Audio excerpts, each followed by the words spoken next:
मुन्ना के मुन्ने दिन। मुन्ना, हाँ मुन्ना ही नाम था उसका। अरे भाई, अभी मुन्ना ने स्कूल जाना कहाँ शुरू किया था। वह 4 साल का ही तो था। मुन्ना के अम्मा बाबूजी ने ज़रूर कुछ सोचा होगा कि जब उसे स्कूल में दाखिल करेंगे तो क्या नाम रखेंगे। अब मुन्ना को क्या मालूम कि क्या नाम सोचा था उसका। उससे थोड़े ही पूछा था। बच्चों से कौन पूछता है कि तुम्हारा नाम बच्चों से कौन पूछता है कि तुम्हारा क्या नाम रखें। पूछते तो कितना मज़ा आता ना। मुन्ना पिताजी को बाबूजी कहता था। क्यों? क्यों का क्या मतलब। सब कहते थे तो मुन्ना भी कहता था। कभी किसी ने बताया ही नहीं कि बाबूजी मत कहो, पिताजी कहो या पापा जी कहो या कुछ और।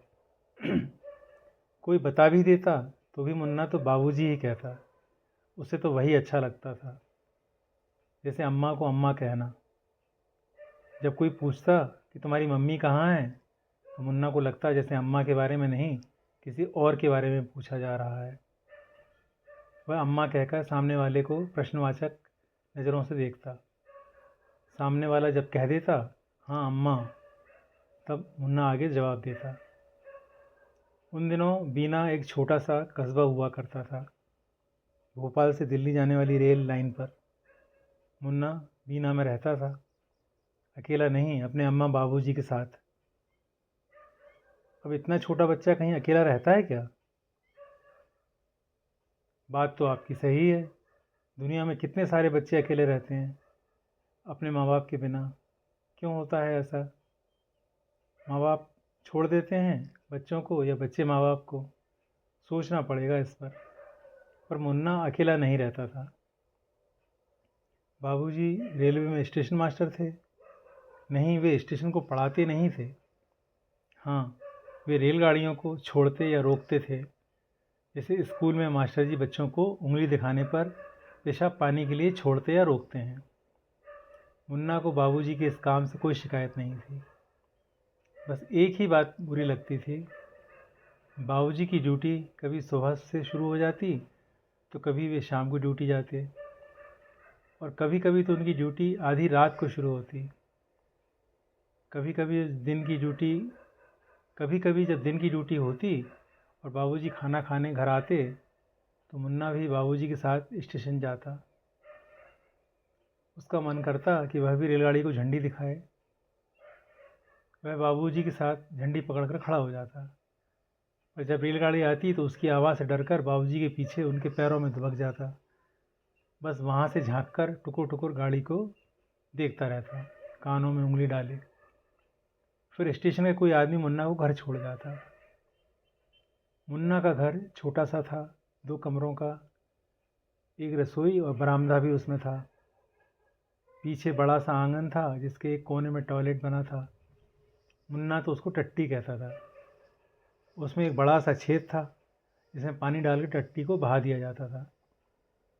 छेद इतना बड़ा था कि मुन्ना उसमें से निकल कर जा सकता था। कभी कभी कोई सूअर भी अपनी थूथन ऊपर किए नज़र आ जाता। मुन्ना जब उसमें जाता तो उसका मन करता कि उस छेद में से झांक कर देखे, और जब भी ऐसा करने की कोशिश करता अम्मा डांट देती। टट्टी का दरवाज़ा तो खुला ही रहता था ना। मुन्ना छोटा जो था। आंगन के दूसरे कोने में सपन्ना था। सपन्ना जहाँ सपरते हैं यानी नहाते हैं। उसमें नल था जो दिन रात चालू रहता। तब पानी की इतनी मारामारी नहीं थी। मुन्ना का जब मन करता नल के नीचे बैठ जाता। इस बात पर 1-2 बार उसकी पिटाई भी हुई थी, क्योंकि मुन्ना को नहाने की इतनी जल्दी रहती कि वह कपड़े समेत ही बैठ जाता। मुन्ना सांवले रंग का जरूर था, पर उसके नाक नक्श ऐसे थे कि किसी को भी उस पर प्यार आ जाता। मुन्ना के बाएं गाल पर एक सफ़ेद निशान था। हर बार नहाकर मुन्ना आईने में अपनी शक्ल जरूर देखता। जब भी शक्ल देखता तो उसे वह निशान दिखाई देता। आईने वाला मुन्ना उससे पूछता कि यह निशान क्यों है। मुन्ना हर बार अम्मा से पूछता। अम्मा कहती ताकि अगर मुन्ना कहीं खो जाए तो उसे ढूंढा जा सके। हालांकि तब तक मुन्ना को यह समझ में नहीं आता था कि वह खोएगा क्यों। कई बार अम्मा कोई जवाब नहीं देती, बस उसे घूर कर देखती, जैसे कह रही हो कितनी बार पूछेगा। फिर मुन्ना मन ही मन अपने आप को जवाब देता कि यदि वह खो जाए तो उसे ढूंढा जा सके। फिर तो जैसे मुन्ना ने यह बात गांठ ही बांध ली थी। जब आईने वाला मुन्ना या कोई और पूछता तो वो यही जवाब देता। बरामदे में ऊपर एस्बेस्टॉस यानी सीमेंट की चादर लगी हुई थी। बरामदे की दीवार ईंटों की जाली से बनी थी। जाली इतनी बड़ी थी कि मुन्ना उसमें अपना चेहरा सटाकर जाली के पार देख सकता था। सामने सड़क थी और उस पर बड़ा सा मैदान। सुबह जब सूरज मैदान के कोने में से निकलता तो इस जाली से उसकी मोटी मोटी किरणों का गुच्छा अंदर आता। मुन्ना को इन किरणों में खेलने में बहुत मज़ा आता, खासकर उनमें उड़ते धूल के कण पकड़ने में। मज़े की एक और चीज़ थी बरामदे में, पर वह अम्मा के लिए सरदर्द था। वह था एक झूला। बरामदे के ऊपर जो सीमेंट की चादर लगी थी उनके लिए लकड़ी की दो मोटी मोटी बल्लियां लगाई गई थीं। बाबूजी ने उसमें नारियल की रस्सी बांधकर एक झूला डाल दिया था। एक छोटा लंबा पटिया था, इसके सिरों पर बीचों बीच एक एक खांचा बनाया गया था। इन खांचों के सहारे पटिया रस्सी में फंस जाता था। इस पट्टी पर मुन्ना किसी तरह चढ़कर बैठ तो जाता और उसके पांव ज़मीन से ऊपर रहते, तो झूला देने के लिए वह अम्मा को आवाज़ लगाता। कई बार अम्मा आ जाती और कई बार नहीं। मुन्ना ने इसका भी एक रास्ता निकाल लिया था। वह पटिया निकाल कर एक तरफ रख देता और रस्सी में बैठ जाता। बैठे बैठे ही वह खूब सारे गोल गोल चक्कर लगा लेता। ऐसा करने से रस्सी में बहुत सारे बल पड़ जाते। जब मुन्ना अपने पैर ज़मीन से ऊपर उठाता तो रस्सी के बल खुलना शुरू होते और वह तेजी तेज़ी से घूमता। मुन्ना को उसमें बड़ा मज़ा आता।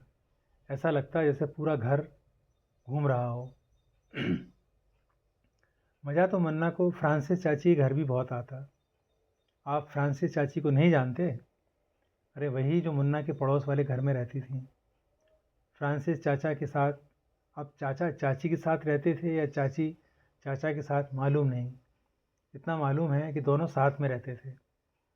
उनका घर भी मुन्ना के घर जैसा ही था। उनके बरामदे की जाली पर काले अंगूर की बेल चढ़ी हुई थी। हाँ भाई, अंगूर काले भी होते हैं। यकीन ना हो तो फ्रांसिस चाची के घर जाकर देख लेना। और उनमें काले काले चींटे भी घूमते थे। चाची का रंग गोरा था, उनकी आंखें बड़ी बड़ी, चोटी भी कमर से नीचे तक जाती थी। चाची के नाक नक्श भी कुछ ऐसे थे कि मुन्ना का मन करता बस चाची को देखता रहे। कई बार चाची शरारत से उसकी नाक पकड़कर पूछती, क्या देख रहा है रे?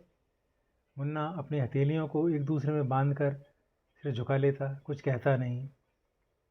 मुन्ना जब वहाँ जाता तो चाची खाने को अंगूर ज़रूर देती। उनके यहाँ डॉन भी था। ये बम्बई वाला डॉन नहीं था, यह तो काले रंग का था। उसकी नाक पर भी एक सफ़ेद निशान था। मुन्ना को देखता तो भौंकता और पूंछ हिलाने लगता, जैसे कह रहा हो मेरी पूंछ पकड़ो। बस मुन्ना पीछे पीछे और डॉन आगे आगे। डॉन मुन्ना का यह खेल तब रुकता जब फ्रांसिस चाची उसे गोद में उठाकर उसके गालों पर जोर से 2-3 चुम्मी चढ़ देती। फिर पास पड़ी कुर्सी पर बिठाकर कटोरी भर अंगूर उसी गोद में रख देती। मुन्ना कभी चाची को देखता, कभी अंगूर से भरी कटोरी को। उसको समझ ही नहीं आता कि उसे करना क्या है। इस बीच डॉन भी अपने पिछले पैरों पर कुर्सी के पास बैठ जाता। वह भी बारी बारी से कभी मुन्ना को तो कभी चाची को देखता। फिर चाची कहती, खाओ मुन्ना खाओ। मुन्ना को हर बार जैसे बस इस बात का ही इंतज़ार होता था या पता नहीं किसी और बात का। पर जैसे ही चाची कहती मुन्ना खाने लगता। डान बैठे बैठे भी अपनी पूंछ लगातार हिलाता रहता था। मुन्ना बीच बीच में एक आध अंगूर उछालता और डान उसको मुंह में लपक लेता। मुन्ना को चाचा से डर लगता था। चाचा भी स्टेशन मास्टर थे। वे अपनी मिचमिची आंखों से मुन्ना को कुछ इस तरह देखते जैसे कह रहे हो यहाँ क्यों आए हो, पर अगले ही क्षण कहते, और मुन्ना बाबू क्या हाल है। मुन्ना को समझ ही नहीं आता कि वह क्या जवाब दे। मुन्ना बस चुप रहता। पर मुन्ना ने एक बात नोट की थी। उसे अब भी याद है कि जब चाचा घर में होते तो चाची ना तो उसे गोद में उठाती न चुम्मी लेती। हाँ, उसे अंगूर ज़रूर देती। और पता नहीं क्यों चाची की चुम्मी के बिना अंगूर उसे खट्टे लगते थे।